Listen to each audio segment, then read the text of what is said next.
जय माँ काली मित्रों, आपका हमारे चैनल माँ काली महाकाल शक्ति उपासना में स्वागत है। मित्रों, अगर आप हमारे चैनल पर नए हैं तो हमारे चैनल को सब्सक्राइब कीजिए, लाइक कीजिए, शेयर कीजिए, साथ ही नोटिफिकेशन बेल को भी प्रेस कीजिए, जिससे हमारी आने वाली वीडियोस का नोटिफिकेशन आपको तुरंत मिल जाए।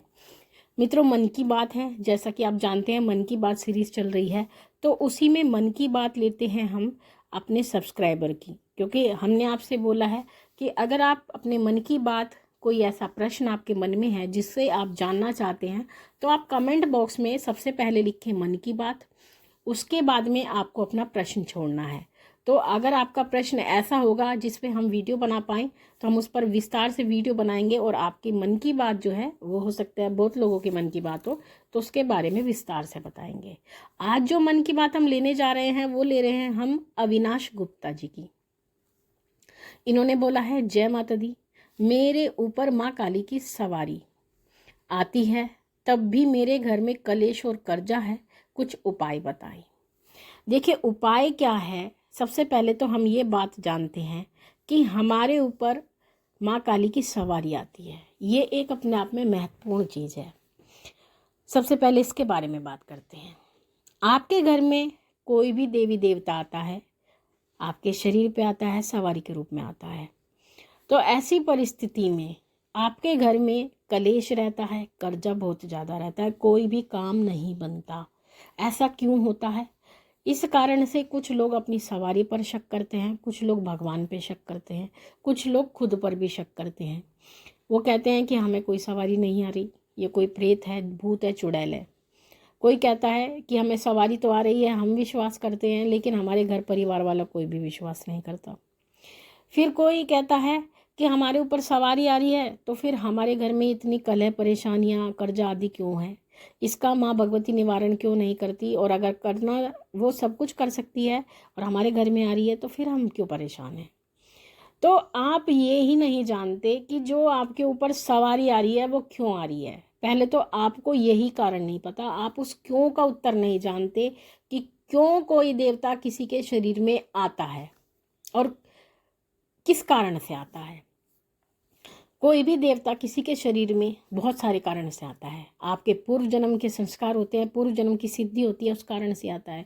आपने गुरु की इतनी अच्छी सेवा की है, गुरु की हर तरह से जो एक शिष्य को करनी चाहिए उतनी सेवा की है, उससे प्रसन्न होकर के गुरु ने आपको शक्ति दी है, तो आपके ऊपर देवता आता है। या फिर आपने अपनी ही पूजा और सेवा के माध्यम से उस सवारी को प्राप्त किया है, इस कारण से देवता आपको आता है। या आपके घर परिवार में पहले से ही किसी के ऊपर सवारी आती थी और वो सवारी अब ट्रांसफ़र होके आपको आने लगी है, इस कारण से देवता आता है। तो इन बहुत सारे कारणों से आपके शरीर में देवता आते हैं। लेकिन देवता क्यों आते हैं? देवता किसी के शरीर में क्यों आएंगे? क्या उनके पास इतना फालतू टाइम है कि वो किसी के शरीर में आकर बैठ जाएंगे? अगर आपके शरीर में देवता आ रहे हैं तो आप ये मान के चलिए कि वो आपका उद्धार करने के लिए आ रहे हैं, एक इंडिविजुअल व्यक्ति का। यानी जिसके शरीर में देवता आता है वो उस आत्मा का उद्धार करने के लिए आता है, ना कि आपके अपने घर परिवार की समस्याओं का निवारण करने के लिए। लेकिन आप क्या कहते हैं कि हमारे शरीर में देवता आ रहा है तो हमारा काम बनना चाहिए, हमारे सारे कार्य सिद्ध होने चाहिए। अगर आप किसी दरबार में भी जाते हैं तो वहाँ पर आप अपने भौतिक कार्यों को लेके जाते हैं। कोई लाखों में एक व्यक्ति होगा जो अपने आध्यात्मिक कारण के कारण, अपनी आध्यात्मिक उन्नति के लिए किसी दरबार में जाता हो।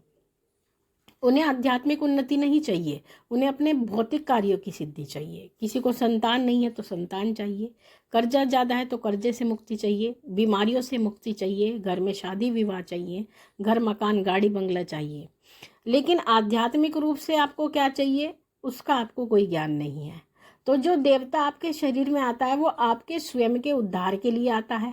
आपकी अंदर जो आत्मा विराजमान है, जो भगवती का अंश होती है, जो ईश्वर का अंश होती है, उसके उद्धार के लिए देवता आता है। लेकिन आप उस उद्देश्य को नहीं जान पाते और हमेशा उसको संदेह की दृष्टि से देखते हैं, और इसी संदेह की दृष्टि के कारण वो देवता आकर के भी आपके लिए ना तो वो आध्यात्मिक रूप से कुछ कर पाता है और ना ही भौतिक रूप से कुछ कर पाता है। क्योंकि अगर आप आध्यात्मिक मार्ग पे चलते हैं, अगर आप आध्यात्मिक मार्ग पे चल करके भक्ति की राह को पकड़ते हैं, तो आपके जो भौतिक कार्य हैं वो स्वतः ही बनने प्रारंभ हो जाते हैं, लेकिन आप उस राह को ना पकड़ के केवल अपने भौतिक कार्य को सबसे पहले पकड़ के बैठते हैं और उस आध्यात्मिक राह पर नहीं जाते। इस कारण से ना तो आप आध्यात्मिक के लायक रहते, ना ही आप भौतिक के लायक रहते हैं। आप बीच में लटक के रह जाते हैं और जो देवता आ रहा है वो भी एक समय पर आकर के आपके शरीर को छोड़ के चला जाता है। और जब कोई भी देवता किसी का शरीर छोड़ के जाता है तो वो उसको श्राप देकर जाता है, उसको बद्दुआ दे के जाता है, जिस कारण से उसकी जो आगे की उन्नति होती है, आगे की जो प्रगति होती है वो भी रुक जाती है।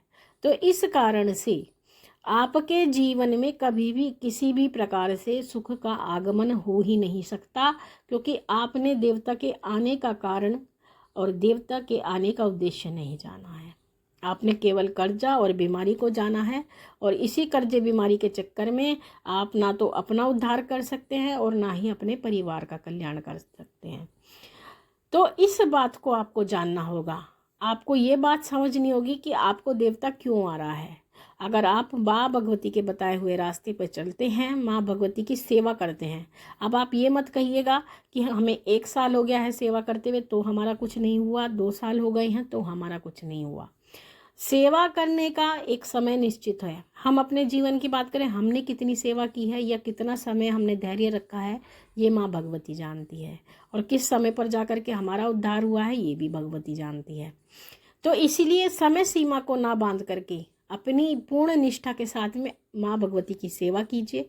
और जो देवता आपके शरीर में आते हैं वो देवता जो आपको दिशा निर्देश देते हैं, क्योंकि कोई भी देवता आएगा तो वो आपको आध्यात्मिक बात बताएंगे, आध्यात्मिक राह पर चलने के उपाय बताएंगे कि आप ये पूजा करो, आप ये साधना करो, इस दिन आप भोग प्रसाद लगाओ, इस दिन आप मंदिर की फेरी पकड़ो, ऐसे करो वैसे करो। अगर आप देवता के बताए अनुसार सभी कार्य करते हैं और उनकी परीक्षा में सफल होते हैं, क्योंकि जब भी कोई देवता शरीर में आता है तो आपकी परीक्षा शुरू हो जाती है। अगर आप उनकी बताई हुई मार्ग पर चल के उस परीक्षा को पास कर लेते हैं तो आपका जीवन धन्य हो जाता है, आपका भौतिक जीवन बहुत अच्छा हो जाता है। जो आपकी परिस्थिति होती है वो परिस्थिति खत्म हो जाती है। अगर कर्ज है तो कर्ज भी अपने आप खत्म हो जाएगा। भगवती 4 रास्ते आपके लिए ऐसे खोल देगी जिसके बारे में आपने कभी विचार भी नहीं किया था, और आपका एक एक कार्य धीरे धीरे करके होना प्रारंभ हो जाएगा। लेकिन परीक्षा की जो घड़ी है उसको आपको पास करना ही होगा। बिना परीक्षा के कोई भी व्यक्ति सफल नहीं हो सकता। और जितने भी लोग बड़ी बड़ी ऊंचाइयों पर आपने बैठा है, जो देखे हैं, जो धर्म गद्दी पर धर्म गुरु भी बैठे हैं, तो वो बहुत बड़ी बड़ी परीक्षा पास करके ही उस गद्दी को धारण करते हैं। उससे पहले उनको कुछ भी हासिल नहीं होता है। तो इसलिए वो परीक्षा आप पास कीजिए और आप भगवती पे विश्वास कीजिए और आध्यात्मिक मार्ग पे आगे बढ़िए, तो आपके भौतिक कार्य स्वतः बनने लगेंगे। तो ये था आपके प्रश्न का उत्तर। माँ भगवती से यही प्रार्थना करते हैं कि वो आपके भंडारे भरती रहे, आपकी सभी मनोकामनाओं को पूर्ण करती रहे, आप पे अपना पूर्ण आशीर्वाद बना के रखे। आपसे फिर मिलेंगे अपनी अगली वीडियो में। तब तक के लिए जय महाकाली, जय महाकाल।